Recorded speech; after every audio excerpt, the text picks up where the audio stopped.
Hi എല്ലാവർക്കും നമസ്കാരം കേട്ടോ. ഇന്ന് ഞാനൊരു ബോക്സുമായിട്ടാണ് വന്നേക്കുന്നത്. ഇത് ചെടികൾ വാങ്ങിച്ചതാണ്. എൻ്റെ കയ്യിൽ ഒരുപാട് 10 മണി ചെടികൾ ഉണ്ടായിരുന്നു. അപ്പോൾ അതൊക്കെ നശിച്ചു പോയിട്ട് ഇപ്പോൾ പുതുതായിട്ട് ഞാൻ വീണ്ടും അത് കളക്ട് ചെയ്ത് തുടങ്ങിയതുകൊണ്ട് ഇപ്പോൾ ജംബോയാണ് വാങ്ങിച്ചേക്കുന്നത്. ജംബോയിൽ തന്നെ 7-8 വെറൈറ്റീസ് നമുക്ക് കേരളത്തിൽ അവൈലബിൾ ആണ്. അതിനകത്തുനിന്ന് കുറച്ച് വെറൈറ്റീസ് ഞാൻ വാങ്ങിച്ചിട്ടുണ്ട്. അപ്പോൾ കാണാം ഏതൊക്കെ കളറാണെന്ന്. അപ്പോൾ ഇത് ഇറക്കാൻ ഭയങ്കര പാടായിരുന്നു കവറിൽ നിന്ന്. ഒത്തിരി ഉണ്ടായിരുന്നു. ഞാൻ ഓർഡർ ചെയ്തത് സാധാരണ 1, 2, 3 തണ്ടാണ്. പക്ഷേ ഇത് നല്ല ഒരു ബഞ്ച് ഓഫ് തന്നവർ. അതുകൊണ്ട് തന്നെ നല്ല ഉണ്ടായിരുന്നു. ശരിക്കും നടാനും എനിക്ക് കിട്ടിയായിരുന്നു. മണിച്ചെടികൾ ഓർഡർ ചെയ്തിരുന്നായിരുന്നു, അത് വന്നു. അപ്പോൾ അതിൻ്റെ കാര്യങ്ങളായിട്ടാണ് വന്നേക്കുന്നത്. അപ്പോൾ ഇന്ന് ഇത് നല്ലൊരു കളറാണ്. എനിക്ക് 10 മണി ചെടികളിൽ കൂടുതൽ ഇഷ്ടം ചെമ്പോ പൂക്കളറാണ്. ചെമ്പോയും പോർട്ടുലാക്കയും ഏറ്റവും ഭംഗിയുള്ള പൂക്കളാണത്. ഇത്രയും നിറങ്ങളിൽ നമുക്ക് ഒരുപാട് നിറങ്ങളിൽ നമുക്ക് 10 മണി ചെടികൾ ഇപ്പോൾ കിട്ടാനുണ്ട്. അപ്പോൾ എൻ്റെ കയ്യിലുണ്ടായിരുന്നു, ഇത്രയും ഷെയ്ഡുകൾ തന്നെ ഉണ്ടായിരുന്നു. പക്ഷേ എല്ലാം മഴയത്തൊക്കെ നശിച്ചു പോയതും ഇടയ്ക്ക് വെച്ച് നോക്കാൻ സമയമില്ലാതെ പോയതുമാണ്. അങ്ങനെ രണ്ടാമത് ഞാനിപ്പോൾ ഓർഡർ ചെയ്ത് വരുത്തിച്ചതാണ് ഇതെല്ലാം തന്നെ. ഇതിൽ പുതുതായിട്ട് എനിക്ക് കിട്ടിയ ഒരാളാണിത്.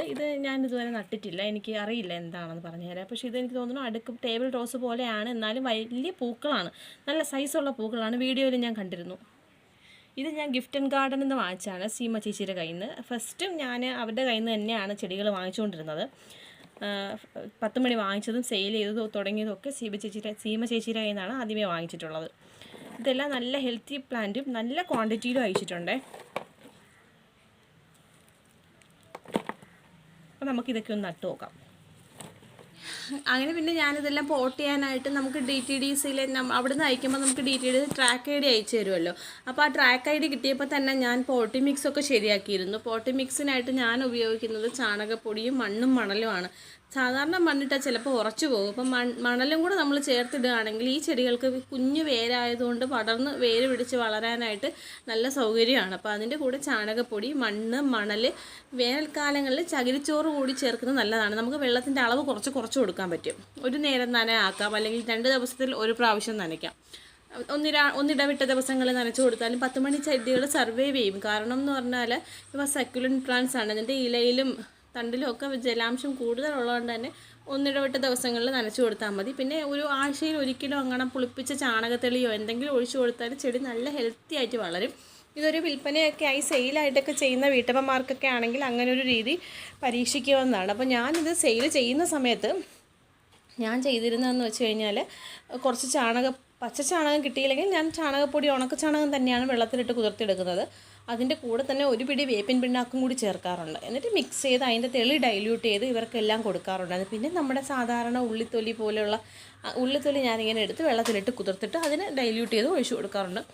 നമ്മൾ വളം ചെയ്യുമ്പോഴത്തേക്കും ചെടികളുടെ പൂക്കൾക്ക് വലിപ്പവും അതുപോലെ നിറവും ഉള്ള നിറത്തിനെക്കാട്ടി കുറച്ചുകൂടെ ബ്രൈറ്റായിട്ട് നിറവും ഒക്കെ ഉണ്ടാവും. ചെടികൾ ഹെൽത്തി ആയിട്ട് വളരും. നമ്മൾ സെയിൽ ചെയ്യുന്ന കസ്റ്റമേഴ്സിനും അതൊരു ഹാപ്പി ആയിരിക്കും. എനിക്ക് സ്ഥിരമായിട്ട് വീട്ടിൽ വന്ന് വാങ്ങിക്കാൻ അന്ന് കസ്റ്റമേഴ്സ് ഉണ്ടായിരുന്നു. പക്ഷേ എല്ലാം നശിച്ചു പോയിട്ട് ഒരു 10 മണി ചെടി പോലും വീട്ടുമുറ്റത്തില്ലാത്തൊരവസ്ഥയിൽ നിന്നാണ് ഇപ്പോൾ ഞാൻ വീണ്ടും തുടങ്ങുന്നത്. അൻവി മോളുടെ പ്രസവ സമയം, ആ ഒരു ഡെലിവറി സമയത്തൊക്കെ എനിക്ക് നോക്കാൻ പറ്റാതെ ആയിപ്പോയത് കൊണ്ടാണ് ഇതെല്ലാം അങ്ങ് നശിച്ചു പോയത്. പിന്നെ ഇപ്പോൾ ഞാൻ വീണ്ടും, അന്ന് എനിക്ക് ചെറുതായിട്ട് ജോലി ഉണ്ടായിരുന്നു. ഞാൻ ആർക്കിടെക്ചറൽ ഡ്രാഫ്റ്റ്മാൻ ആയിരുന്നു. ഇവിടെ അടുത്ത് തന്നെ ഒരു ഓഫീസിൽ വർക്ക് ചെയ്യുന്നുണ്ടായിരുന്നു.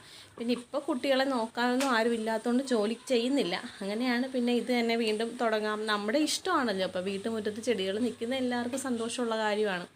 അപ്പോൾ അതിനകത്തുനിന്ന് നമ്മുടെ പാഷൻ കൂടാതെ അതിനകത്തുനിന്ന് ചെറിയൊരു ഇൻകം എന്ന് പറയുമ്പോൾ ബെറ്ററാണ്. എൻ്റെ ഒരു അഭിപ്രായത്തിൽ നമ്മുടെ പാഷനിൽ നിന്ന് ഇൻകം കണ്ടെത്താൻ ശ്രമിക്കണം. ഇതുപോലെയുള്ള കുഞ്ഞു ഇഷ്ടങ്ങളിൽ നിന്ന് നമ്മൾ ഇൻകം കണ്ടെത്തുകയാണെങ്കിൽ നമുക്ക് നമ്മുടെ ഇഷ്ടങ്ങൾ ഒരിക്കലും നമുക്ക് കളയാനും പറ്റില്ല. നമ്മളത് മെയിൻറ്റെയിൻ ചെയ്ത് കൊണ്ടുപോകാൻ ചെയ്യും. നമുക്കൊരു കുഞ്ഞു വരുമാനമാവും വീട്ടിൽ ഇരിക്കുന്നവർക്ക്. അങ്ങനെയാണ് സത്യം പറഞ്ഞാൽ ഇതൊരു സെയിലിന് വേണ്ടിയൊന്നും ഞാൻ തുടങ്ങിയതല്ലായിരുന്നു. ഞാനിത് ഇപ്പോൾ വാങ്ങിച്ചത് ഗിഫ്റ്റ് ആൻഡ് ഗാർഡനിൽ നിന്നാണ്, സീമ ചേച്ചിയുടെ. അപ്പോൾ ആദ്യം ഒരു 2019 എന്തോ ആണ് ചേച്ചി ഒരു സെയിൽ പോസ്റ്റ് ഇട്ടിരുന്നു. അന്ന് ഒത്തിരി ഉള്ളത് 10 മണികൾ സെയിൽ ചെയ്യാൻ. അങ്ങനെ ഞാൻ പുള്ളിക്കാരത്തിൻ്റെ വീട്ടിൽ പോയാണ് ഈ ഒരു ചെടികൾ വാങ്ങിക്കുന്നത്. അന്ന് 1000 രൂപ എന്തോ ആയി 100 കളറിന്. എന്നാൽ പൈസ കൊടുത്ത് ഞാൻ വാങ്ങിച്ചു അത് നട്ടുവെച്ചു. അങ്ങനെ പൂക്കുമ്പോൾ ഞാനിങ്ങനെ ഫേസ്ബുക്കിലൊക്കെ ഇടുമ്പോഴത്തേക്ക് ഓരോരുത്തർ ചോദിച്ചു വന്നപ്പോഴത്തേക്ക് ചോദിച്ചു എന്തുകൊണ്ട് നമുക്ക് സെയിൽ ചെയ്തുകൂടാ. അപ്പോൾ ഞാൻ പറഞ്ഞു എൻ്റെ കയ്യിലുണ്ട്, ഞാൻ കട്ടിങ്സ് തരാമെന്ന് പറഞ്ഞു. അവർ തന്നെ അന്നത്തെ ആ ഒരു റേറ്റിൽ തന്നെ, കാരണം 10 മണി ചെടികൾക്ക് പെട്ടെന്ന് വളർന്നു വന്നോളും, ഒടിച്ചു കുത്തിയാൽ മതിയല്ലോ. ആ റേറ്റിൽ തന്നെ ഞാനത് സെയിൽ ചെയ്ത് തുടങ്ങിയതാണ്. എനിക്ക് ഞാൻ പിന്നെ ചട്ടികൾ വാങ്ങിച്ചു. ആ ഒരു വരുമാനത്തിൽ നിന്നാണ് ഇത്രയും ചട്ടികൾ വാങ്ങിക്കുന്നതും. ആദ്യം ഒരു 30 ചട്ടി വാങ്ങിച്ചു, പിന്നെ അത് 60 പിന്നെ കുറച്ച് ഗ്രോ ബാഗുകൾ വാങ്ങിച്ചു. അങ്ങനെ നമ്മുടെ ഇതിന് പറ്റുന്ന പോലെ ഞാൻ ചെയ്തു. ഇതിപ്പോൾ ഞാനിപ്പോൾ നട്ടുവെച്ച ചെടികളെല്ലാം ഇവിടുത്തെ അലക്കലിൻ്റെ മുകളിൽ വെക്കാമെന്ന് വിചാരിച്ചു. മെയിനായിട്ട് അവിടെ കുറച്ച് സേഫായിട്ട് ഇരിക്കുകയും ചെയ്യും. രണ്ടാമത്തെ കാര്യം, അൻപിക്ക് ചിലപ്പോൾ വൈകുന്നേരങ്ങളിൽ വന്ന ആ അലക്കലിൻ്റെ പുറത്തൊരു ഷോ ഉണ്ട്. ആ ഷോ അങ്ങ് അവസാനിക്കും. കാരണം ആ ഷോ ചെയ്തിട്ട് അവസാനം തറയിൽ വീണ് കഴിഞ്ഞാൽ പണിയാണ്.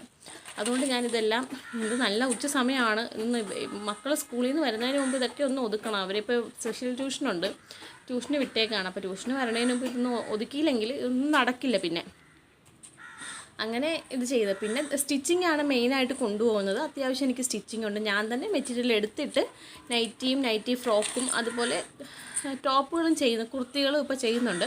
ഇത് കസ്റ്റമൈസ്ഡ് ആയിട്ടാണ് ഇപ്പോൾ കൂടുതലും ചെയ്യുന്നത്. അല്ലാതെ XL XXL നൈറ്റികളും മീഡിയം തൊട്ട് ഈ മുകളിലേക്കുള്ള എല്ലാത്തരം കുർത്തികളും അവൈലബിൾ ആയിരിക്കും. നമ്മൾ ഓരോ ഇത് പ്രോഡക്റ്റ് വരുമ്പോൾ ഇങ്ങനെ ഇടും. ഫേസ്ബുക്കിലോ നമ്മുടെ വാട്സപ്പ് ഗ്രൂപ്പിൽ തന്നെ ഇടും. അധികം ഒന്നും ചെയ്യാറില്ല. ചെയ്യുമ്പോൾ വാട്സപ്പിൽ ഇടുമ്പോൾ സെയിലായി പോവുകയാണ് ചെയ്യുന്നത്. അപ്പം സ്വന്തമായിട്ട് തയ്യലെന്ന് പറയുന്നത് സ്ഥിരം തച്ചുകൊണ്ടിരുന്ന ചേച്ചി വാങ്ങിച്ചു പോയി. പിന്നെ പുതിയൊരാളെ തപ്പണ്ടല്ലോ എന്ന് കരുതി ഞാൻ തന്നെ അങ്ങ് തയ്യൽ പഠിച്ചിട്ട് ഇങ്ങനെ ചെയ്യുന്നതാണ്. പിന്നെ ഇപ്പോൾ അൻപിമോളെ ജനിച്ച സമയത്ത് കുറച്ച് ഫ്രീ ആയ സമയം കിട്ടിയപ്പോൾ ഞാൻ ഫാഷൻ ഡിസൈനിങ്ങിൻ്റെ കോഴ്സ് ഓൺലൈനായിട്ട് പഠിച്ചു. കുറേയൊക്കെ അറിയാവുന്നത് കൊണ്ട് തന്നെ ആ കോഴ്സ് പഠിച്ചെടുക്കാൻ നല്ല എളുപ്പമായിരുന്നു. ഞാൻ പഠിച്ച എസ്ടെക് എന്ന് പറഞ്ഞിട്ടുള്ള ഒരു ഇൻസ്റ്റിറ്റ്യൂട്ടിൽ നിന്നാണ്. Happy gardening.